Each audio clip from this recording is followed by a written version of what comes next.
Muy buenas tardes, bienvenidos a una nueva emisión de nuestro ciclo Prevención TV, octava temporada en el aire. Y a lo mejor es un mal momento para hablar de lo que vamos a hablar, pero creo que lo tendríamos que hablar en algún momento. Mal momento porque en realidad estamos en vacaciones y vacaciones no es el momento en el que en general uno se acuerda de los chequeos.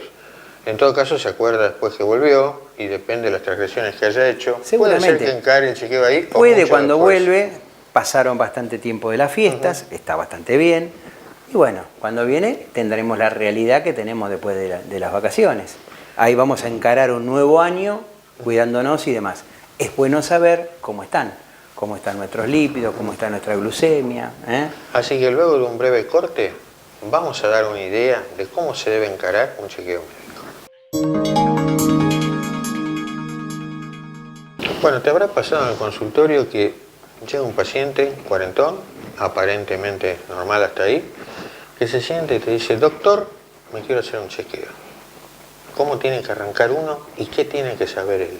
Bueno, primero tratar de preguntarle los antecedentes. Es muy importante el interrogatorio. En la medicina que lamentablemente por falta de tiempo en los consultorios y demás se está dejando de lado, pero es el 90% del diagnóstico que podemos llegar a tener de un paciente es charlando con el paciente, viendo sus antecedentes personales y familiares, y en base a lo que el paciente nos cuenta, nosotros podemos encarar un chequeo personalizado, un chequeo a medida de cada paciente, de acuerdo a la patología que él pueda presentar. Suponiendo que este es un paciente cuarentón, que pueda tener algún trastorno en los lípidos, que nos comente en alguna oportunidad, uno le interroga y le pregunta: ¿alguna vez tuvo colesterol elevado? Sí. ¿Recibió tratamiento? Sí. ¿Cuánto tiempo lo terminó? No, en realidad se volvió a controlar. En general la gente no tiene mucha constancia en cuanto a su seguimiento de determinadas patologías y no termina con bajar el tema de los lípidos en un mes y estar todos contentos. No. Hay que mantener un control a lo largo del tiempo de todo eso y hacer algunas actividades y cosas como para ayudar al tratamiento farmacológico para hacerlo. Así que bueno, lo primero que tendríamos que encarar, sea un paciente de 40 años, de 50 o de 60, es un estudio de laboratorio completo. ¿Qué incluimos en un estudio de laboratorio completo, Fer? Dijiste bien al principio que es un estudio personalizado y en este sentido no es lo mismo un laboratorio para un cuarentón por lo demás normal que para alguien que nos diga: tengo antecedentes de diabetes. Nos está mirando el señor director, cuando dijiste cuarentón se puso mal, ¿no? Sí. Está prestando mucha atención. O algún paciente hipertenso, ¿no? Es decir, en general uno pide rutinario, lo que se llama una rutina de laboratorio. Uno pide una serie de estudios donde lo primero que van a encontrar es un hemograma. ¿Qué es un hemograma? Un hemograma es un análisis de sangre donde yo pretendo saber si mi paciente tiene anemia o no, por ejemplo, es decir, si tiene la cantidad adecuada de glóbulos rojos y por lo tanto la cantidad adecuada de células que llevan el oxígeno a nuestra sangre.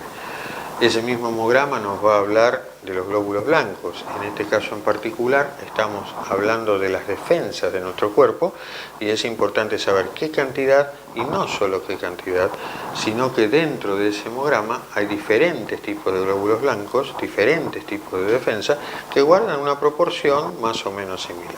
Una fórmula. Para cerrar el hemograma suelen informarse, no siempre, a veces un médico tiene que ponerlo porque en algunos laboratorios no lo hacen de rutina, plaquetas. ¿Qué son las plaquetas? Bueno, me corté la célula sanguínea que hace el taponcito para que yo no siga sangrando, eso es la plaqueta. También tiene un número definido, también es importante porque hay medicaciones que modifican ese número y también porque si ese número baja demasiado nos expone a complicaciones en forma espontánea. En ese hemograma también nos pueden dar algunas informaciones interesantes. En el hipotético caso que ese paciente nos haya comentado que estaba muy cansado, muy desganado, que no tenía fuerza, por ahí nosotros descubrimos alguna anemia. Entonces, dentro del hemograma nos puede decir si esa anemia tiene que ver con alguna carencia vitamínica.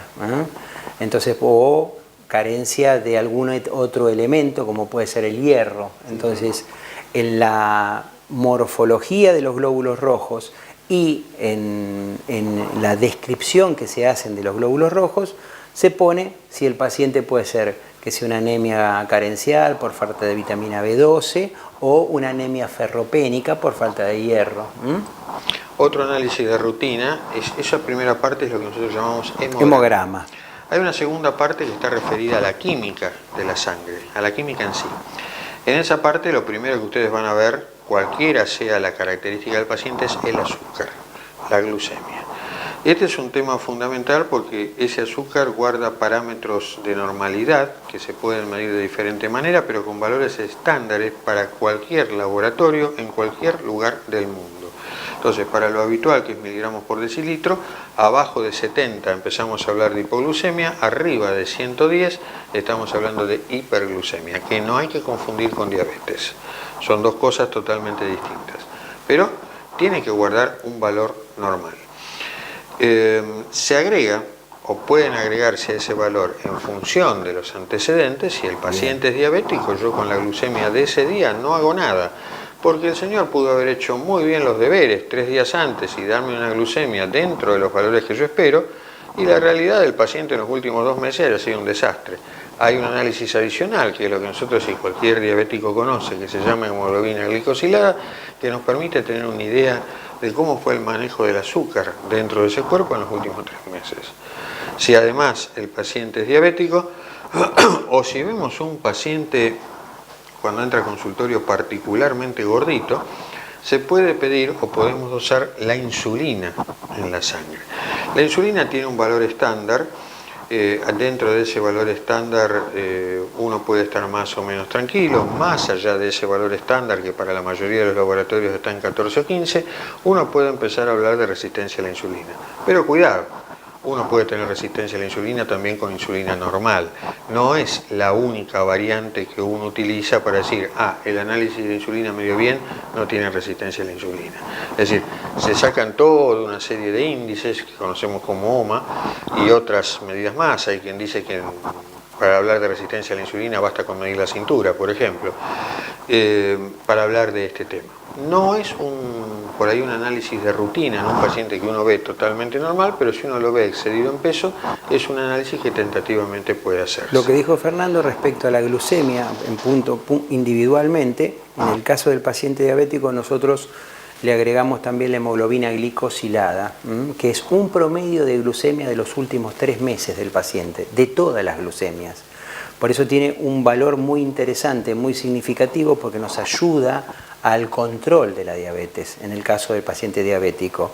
El valor no debe sobrepasar los 6 en la hemoglobina glicosilada en un paciente normal. Y en un paciente diabético, porque puede darse el caso de, como dijo Fernando, hizo un ayuno muy prolongado, la glucemia medio normal, y sin embargo la hemoglobina glicosilada, que es el promedio de la glucemia en los últimos 3 meses, me da otro valor. En el caso de un paciente diabético, nosotros tenemos un objetivo. En general se habla de que la hemoglobina glicosilada de un paciente diabético bien controlado tiene que estar en un valor de 7. Es interesante que el que es diabético lo sepa también, porque no hay manera de mentirse. Tengo este valor, estoy bien, tengo tal o cual valor, no gano nada modificando mi dieta 3 días. Piensen que si esa hemoglobina glicosilada es el valor de los últimos 3 meses, para volver a lo normal, yo voy a necesitar o a ese número 7, yo voy a necesitar seguramente otros 3 meses, por lo menos, de ser estricto en lo que es dieta y adherencia al tratamiento. Y hay otro dosaje parecido a la hemoglobina glicosilada, que es la fructosamina, que también nos da un promedio aproximado de cómo anduvo la glucemia de ese paciente a lo largo de esos últimos 3 meses. Con esto queremos decirle, no es gratuito tener 300, 400, total después lo bajo. Eso es un pagaré que se va a cobrar con el tiempo. Se puede cobrar con una ceguera, se puede cobrar con una diálisis, se puede cobrar con una amputación de algún miembro, con una enfermedad coronaria, con una obstrucción en las arterias de los vasos de cuello, con una disfunción renal, terminar en diálisis, etcétera, etcétera. Así que tenemos que tratar de evitar esos desbarajustes muy importantes en el tema de la glucemia, porque hace a la calidad de vida futura que van a tener ustedes. Vamos a un breve corte, no toque el control remoto, y seguimos hablando de este control preventivo de principio de año.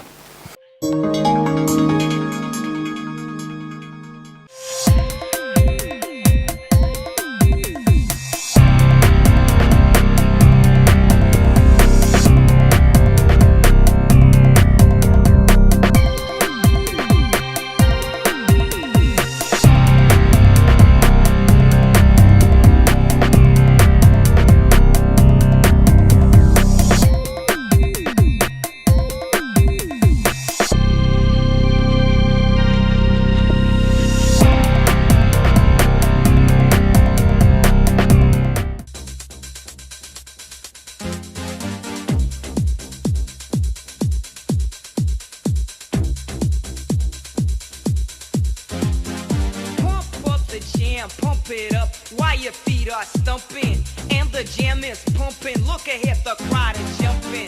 Pump it up a little more, get the party going on the dance floor. See, cause that's where the party's at, and you find out if you do that. I want a place to stay. Get your booty on the floor tonight, make my day. I want a place to stay. Desde que usted contrata una cobertura médica hasta que comienza a utilizarla, todas las empresas son iguales. Después, es mejor que sea el Círculo Médico de Quilmes, quien le ofrece a través de Femeva Salud Quilmes y Emedic una real libre elección del profesional en su consultorio particular y beneficiarse con su aporte de ley.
Volvemos del corte. Habíamos hablado en el primer bloque, estamos hablando del chequeo preventivo que deberíamos realizarnos a principio de año, cuando ustedes consideren que ya terminaron sus vacaciones, estamos lejos de las fiestas, en condiciones basales, digamos. Hablamos del hemograma, hablamos de la glucemia, hablamos de los pacientes que pueden ser potencialmente diabéticos o insulino resistentes. Vamos a una etapa del tema de los lípidos que nos preocupa mucho porque también es una fuente generadora de patología, fundamentalmente patología cardiovascular, está en relación directa. Así que, ¿cuáles serían los exámenes de laboratorio y qué tendríamos que buscar de tener en esos estudios lipídicos, Fer? Bueno, el colesterol total ya en general viene incluido dentro de un grupo de estudios que se llama hepatograma. Es decir, dentro de los análisis de hígado, si el hígado viene con análisis completos, el colesterol total viene informado como parte de ese paquete que se llama hepatograma. Pero a uno no le interesa puntualmente el colesterol total, porque como ustedes saben, yo puedo tener un colesterol total apenas alto, les recuerdo que no tiene que exceder hoy por hoy los 200, y sin embargo, la fórmula que yo tenga de colesterol bueno y malo a mí me permita suponer que ese paciente es totalmente sano, que está haciendo las cosas bien y que no requiera por ahí ni siquiera dieta ni tratamiento. Para eso entonces normalmente uno pide el colesterol bueno o HDL y el colesterol malo o LDL. El colesterol bueno y malo en realidad ninguno de los dos es colesterol. Lo que estamos midiendo ahí son dos vehículos que llevan colesterol. Uno, el HDL con H de hígado, lleva ese colesterol al hígado donde se va a destruir. El otro, el LDL, el capicúa, es el colesterol malo. ¿Por qué? Porque el vehículo que se toma ese colesterol lo lleva directo a la pared de la arteria. Esto tiene diferentes valores dependiendo de la edad. O sea, perdón, el HDL, como dijo Fernando, es el que hace el circuito reverso. Es decir, no nos tapa las arterias, al contrario, se mete dentro de la pared de la arteria, saca parte del colesterol, lo lleva al hígado y el hígado se encarga a través de la materia fecal de eliminarlo. El LDL, el capicúa, como dijo Fernando, para que ustedes lo tengan clarito, ese es el malo de la película, ese es el que tapa las arterias, o sea que hace el circuito de se absorbe a través del intestino todo el colesterol o el propio organismo que genera colesterol en exceso, me va tapando con sarro la cañería, para que ustedes entiendan, y me convierto una cañería de una pulgada por ahí en un cuarto de pulgada, media pulgada, y va creciendo a lo largo del tiempo si nosotros no actuamos. El colesterol malo y bueno tienen importancia atendiendo a las distintas características de los pacientes.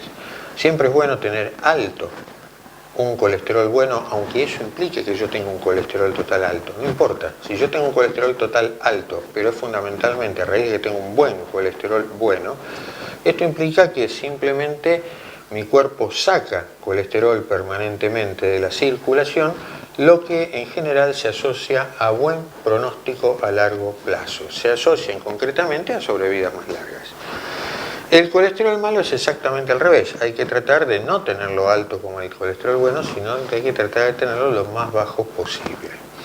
Hoy por hoy, hasta donde sabemos, hay toda una escala como para decir, bueno, en función de los antecedentes del paciente, indico dieta, indico ejercicio, indico medicación.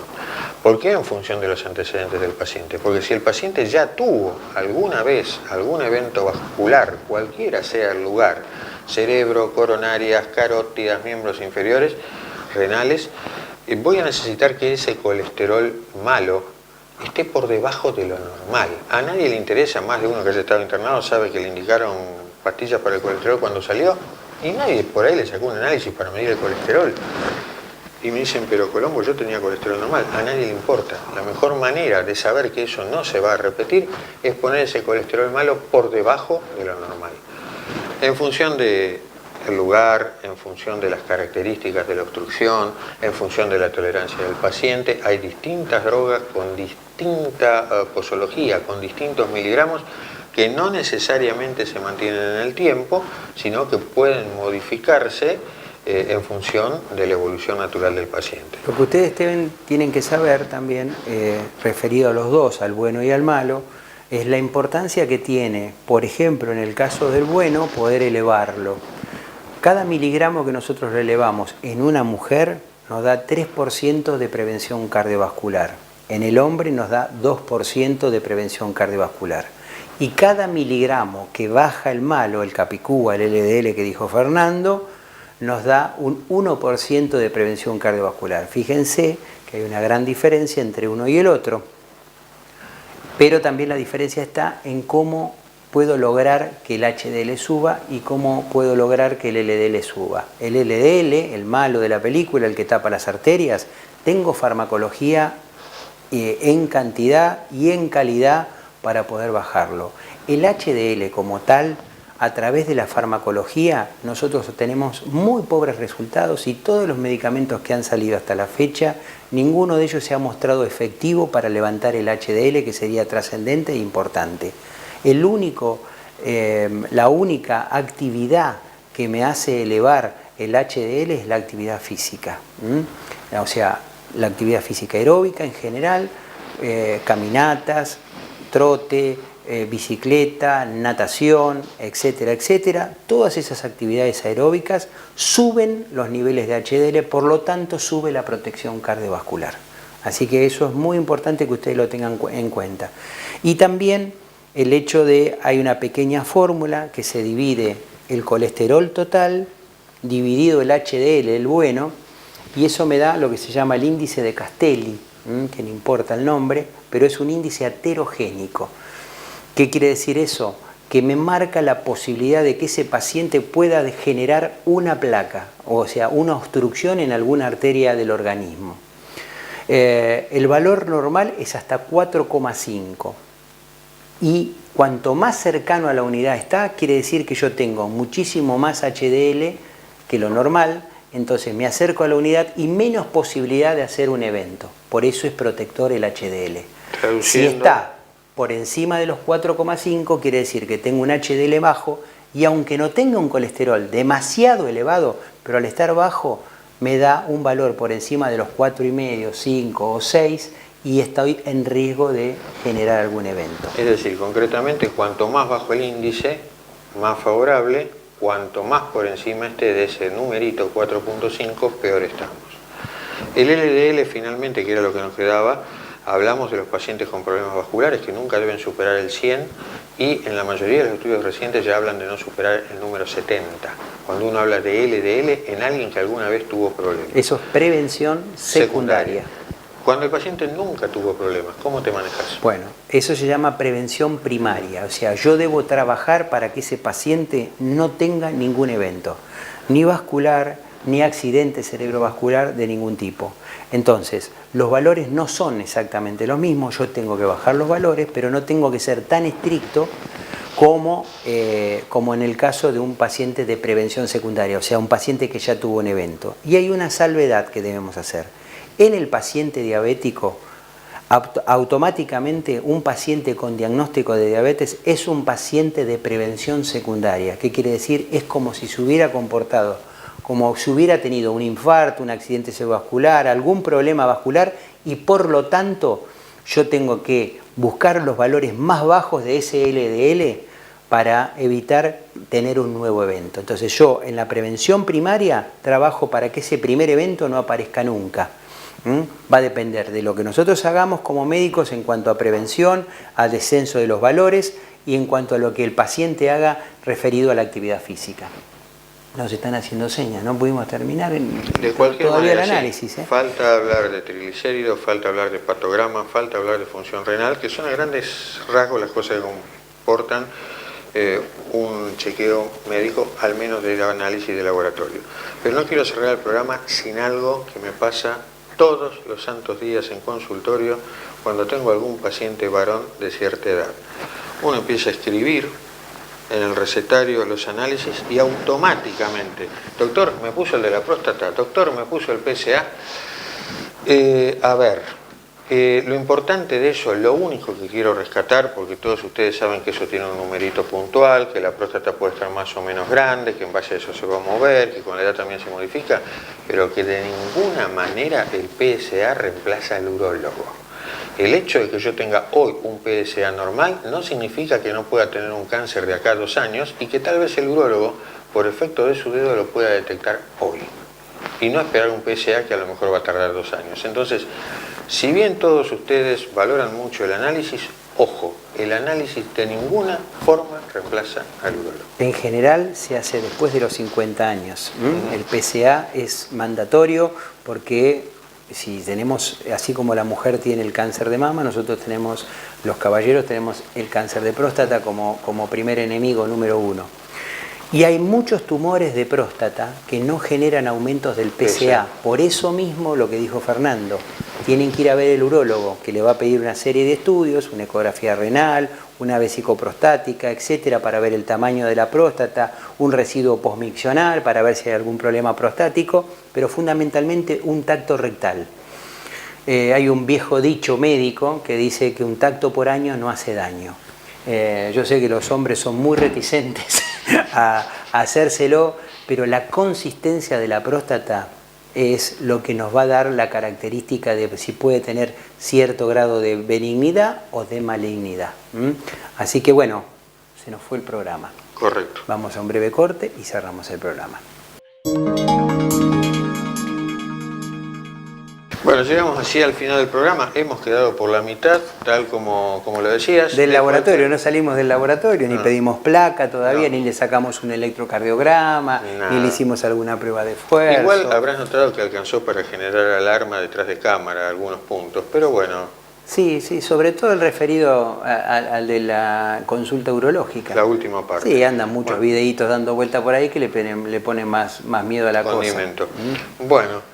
Llegamos así al final del programa entonces, esperamos que les haya gustado. Por supuesto no hemos dicho ni siquiera la mitad, como dijo Javier. De cualquier manera, si de lo dicho resultan dudas, saben que siempre tienen a disposición las redes sociales. Sin más, y deseándoles a los que están de vacaciones que las continúen con toda felicidad y a los que están por iniciarlas que las disfruten, los esperamos dentro de una semanita en una nueva edición de Prevención TV. Muy buena semana para todos y nos encontramos dentro de 7 días en una nueva edición. Hasta entonces.